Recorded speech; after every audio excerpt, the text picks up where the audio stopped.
Voilà. Tantôt, il y a un petit problème mémoire. Du coup, la vidéo s'était arrêtée tout seul. Donc, je vais terminer oralement donc cette dernière exercice qu'on n'avait pas tout à fait terminé. Donc, après le tableau de signes, on constate que, voilà, on a un cas 2, c'est-à-dire quand il y en a un seul cas 2, bah, signifie qu'il y a une asymptote verticale en x égale à 2 tiers. Et du côté gauche, j'ai plus l'infini, et du côté droite, j'ai moins l'infini. Voilà, ça c'était pour le B. Pour le C maintenant, le C, on a f de x qui est égal à 2x plus 2 sur x carré moins 2x moins 3, x carré moins 2x moins 3.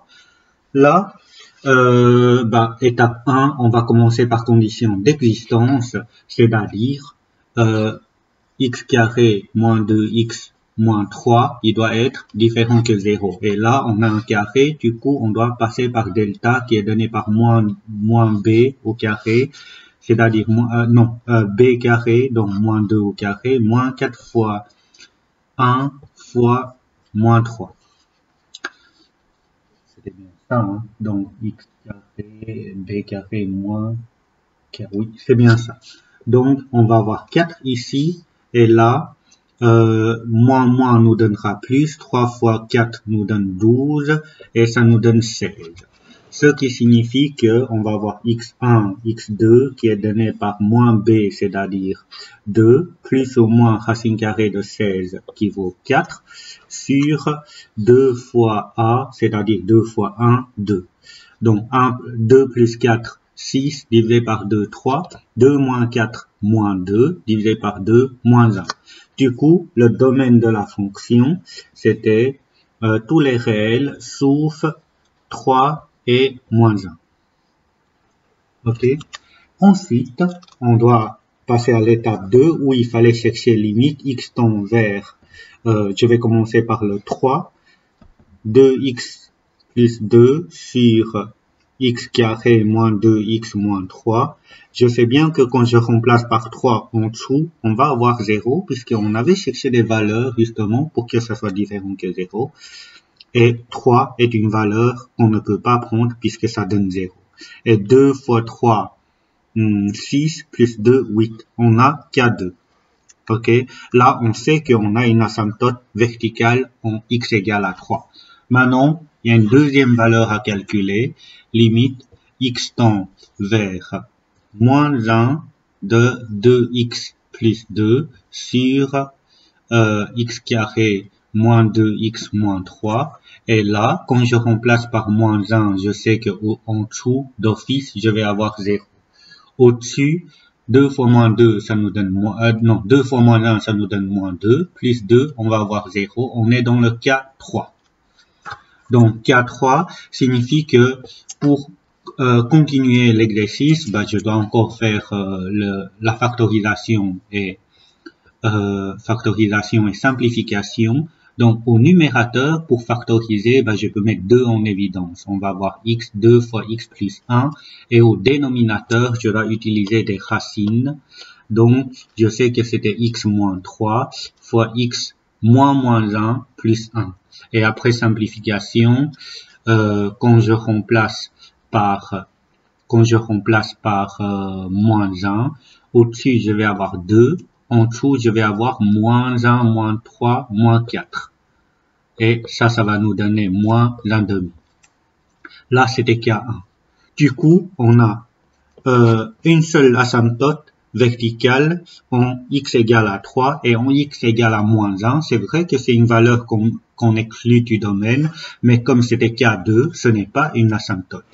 On va passer maintenant à K3, l'étape 3, le tableau de signes pour déterminer limite gauche et limite droite autour de 3. Pour ça, on va essayer de construire. Donc la première ligne c'était 2x plus 2 et la deuxième ligne c'était x carré moins 2x moins 3. Le numérateur, la racine c'était moins 1, puisqu'on sait que quand x égale à moins 1, Comme x égale à moins 1, on a 0. Donc, moins 1. Et le dénominateur, les racines, c'est moins 1 et 3. Si je mets dans l'ordre croissance, voilà, moins 1 et 3. Donc, on va avoir en moins 1, c'était 0. Et à droite de 0, quand il y a un seul 0, à droite de 0, c'était le signe de x devant le x. Donc, c'était plus, plus et plus. L'autre côté, je mets moins. Et en dessous, là, on a deux racines puisque c'est un carré. Et à l'extrémité des 0, je mets donc les signes de x carré. Et au milieu, je mets le signe contraire, le moins. Quand je fais le bilan, je sais que là, c'est négatif. Là, ça n'existe pas puisque j'ai deux zéros. Puisque le dénominateur, c'est 0. Et ici, c'était moins, n'existe pas, et plus. Vous devez faire la distinction entre celui-là et celui-là. OK? Là, c'était le cas 3. Comme c'est un cas 3 et quand je vais plus loin, je constate que, en fait, après simplification, j'arrive à K1. Ce n'est donc pas une asymptote verticale. Il n'y a que celui-là qu'on doit prendre. Donc, étape 4. Donc, en conclusion, on a une seule asymptote verticale qui a comme équation x égale à 3. X égale à 3. Et du côté gauche, je sais que j'ai moins l'infini. Et du côté droite, je sais que j'aurai plus l'infini. Voilà. Ça, c'était pour l'exercice C. Ensuite, la tout dernier exercice. Le D. En fait, c'était l'expression de la fonction, c'était f de x qui est égal à x carré moins 7x plus 10 sur 4 moins 2x. Là, étape 1, condition d'existence, c'est que 4 moins 2x, ça doit être différent que 0. Moins 2x est différent que moins 4. X, il doit être différent que 2. Donc, domaine de la fonction, c'était tous les réels sauf 2. Sauf 2. OK? Maintenant, étape 2, on a juste une limite à calculer, limite x tend vers 2 de x carré moins 7x plus 10 sur 4 moins 2x. Là, si je remplace par 2, donc 2 au carré, ça fait 4. 4 moins 14, ça nous donne moins 10, plus 10, j'ai 0. Et là, quand je remplace par 2, j'ai 0. Donc là, c'était K3. Mais en fait, quand on a K3, il faut toujours continuer pour sûr qu'on va retomber sur le K1, mais pas K2. Puisqu'on sait bien que K3, après simplification, on peut retomber sur le K2 ou le K1.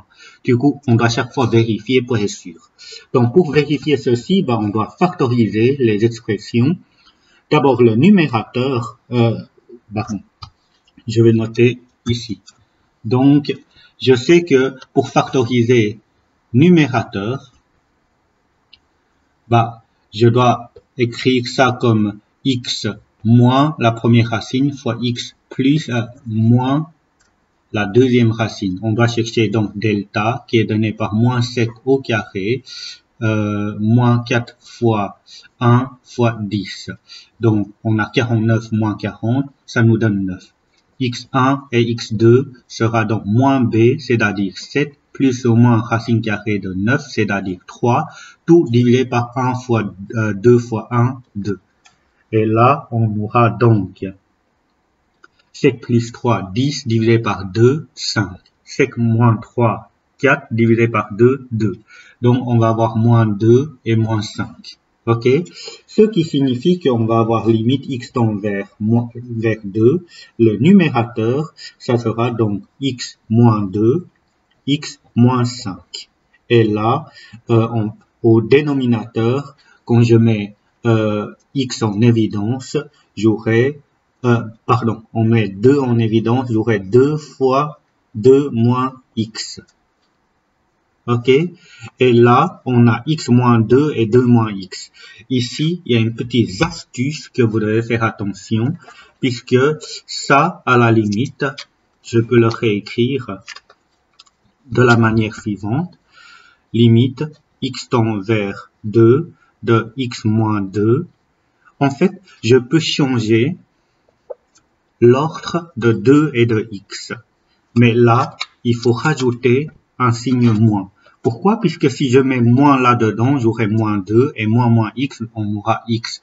Donc ça, c'est une opération qu'on pourra faire. Pourquoi je fais cette opération-là?